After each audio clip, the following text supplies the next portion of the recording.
Okay, hello everybody. Welcome to Korean Atlanta Mentorship. And in this video, we're just going to do a reaction to a TikTok video posted 1 day ago. 1 day ago. And it's called Understanding Student Loan Payments After Trump 2.0. So this is going to be spicy. And let's go ahead and watch and see what's up. What Trump is doing on student loans is literally going to crash the economy. And I'll use my personal situation to show you how. And if you're one of these people at this point who is rooting for the downfall of people who have student loan debt, you're going to find out real quick that when we go down, you're going to go down too, because that's how the economy works when no one can afford to buy and sell things to each other. Because this is the impact just on me of what he has done. My payment is going to more than quadruple. I went to school for Hey, you know what? I actually have a lot in common with her now that I think about it, because my student loan payment is 0 right now. And so after Trump's changes, it's actually going to quadruple too, because 0 times 4 is actually 0. So, more power to you, sis. We got a lot in common. All right, let's keep I'll just rewind a little bit. to each other, because this is the impact just on me of what he has done. My payment is going to more than quadruple.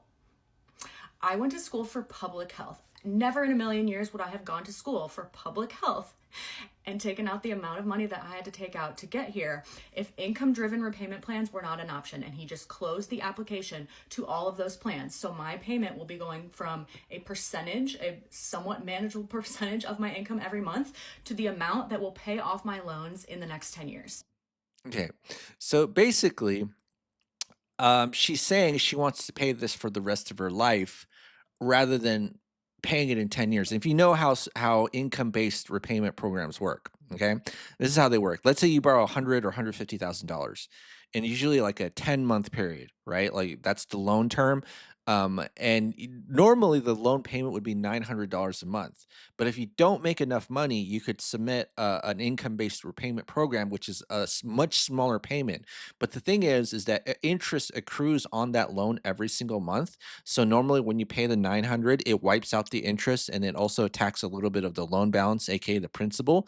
But if the loan payment is anywhere near below the 900, if it's below 900, that loan balance is going to grow.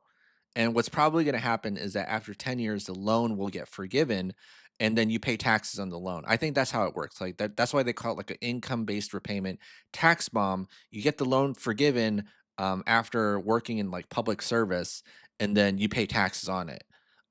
If you get accepted for the forgiveness. But if you're paying a small amount of the less than what you were originally going to pay, that loan balance is going to grow forever.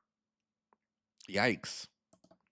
13 million people are on these income driven repayment plans in this country and are maybe about to have their payment double, triple, quadruple. Do you not think that's going to affect the entire economy and your job too?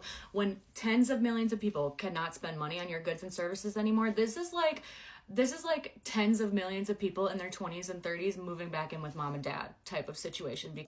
Wait a minute. Wait a minute. So basically, she just gave a solution to the problem.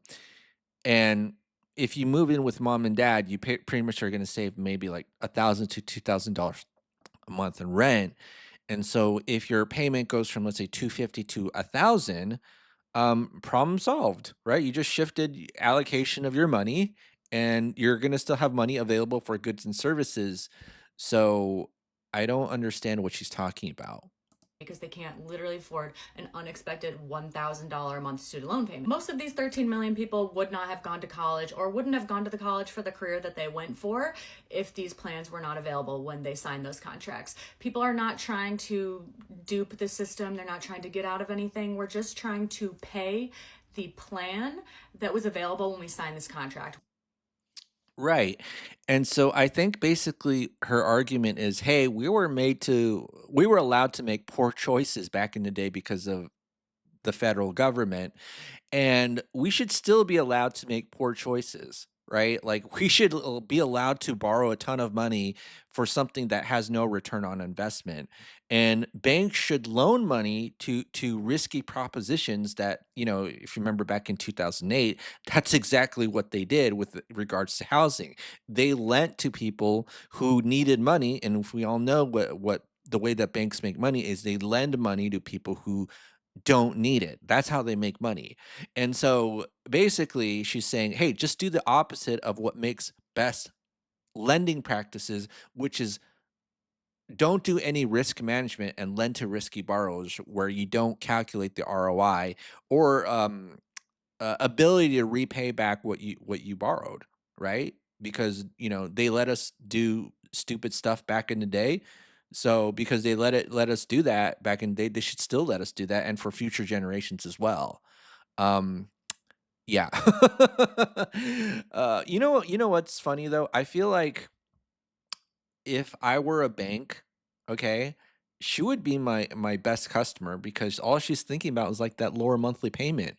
And she doesn't even seem to care about all the interest that she pays or that the interest on the loan is actually adding to the balance of the loan, right?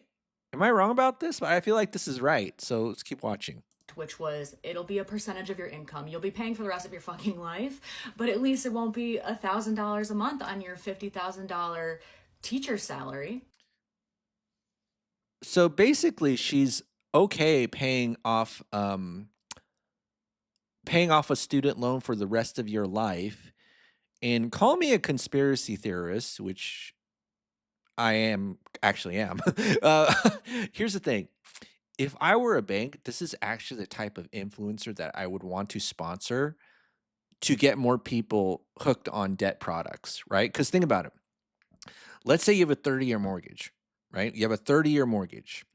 And if you have a 30-year mortgage, one of the ways that you make money is through refinances. And so after like 5 to 7 years, you send a letter to to the borrower saying, "Hey, you can get a lower monthly payment, right? Lower monthly payment, even though you'll pay for the rest of your life." Okay. And because you have borrowers like that, like I'm telling you, if Other I were a because bank and I had like an AI system figure out like who's my best client, it would be someone like her. Because she's just literally gonna look at the lower monthly payment. I was like, this is smart. This is smart. And I'm like, if I have customers like this, I'll be in um business for the rest of my life making a ton of money. I know it's bizarre, right? But that's literally the type of borrow you want when you're lending money out. And so, this here's the conspiracy theory part. If I were a bank, I would want to sponsor people like this to keep making videos like this because people who think this is a good idea will end up paying a ton more interest to me than people who pay the 900 a month. Does that make sense? Okay, well, so here's what I learned from this video. If I were a bank, I would sponsor like influencers like this because I think she has a good number of followers. Yeah, 164,000 followers. And then I'd be like, just think about the low monthly payment. Just think about the low monthly payment. Who cares about if you got to pay for the rest of your life? Just think about the low monthly payment. And it's like, dang, if I were a smart person and now working on the bank's marketing department, definitely going to spend my budget on an influencer like her.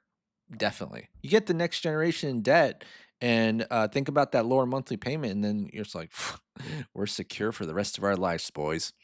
All right, well, that's it for this video for today. I don't think I learned anything really because she literally just negated her argument about how if people don't have an extra $1,000, they'll just move in with their parents, thus they having the same amount of money for goods and services in the economy, which probably would not lead to a crash. All right, well, that's it for today, folks. This is Korean Atlanta Mentorship. Have a great day, and I'll see you on the next video.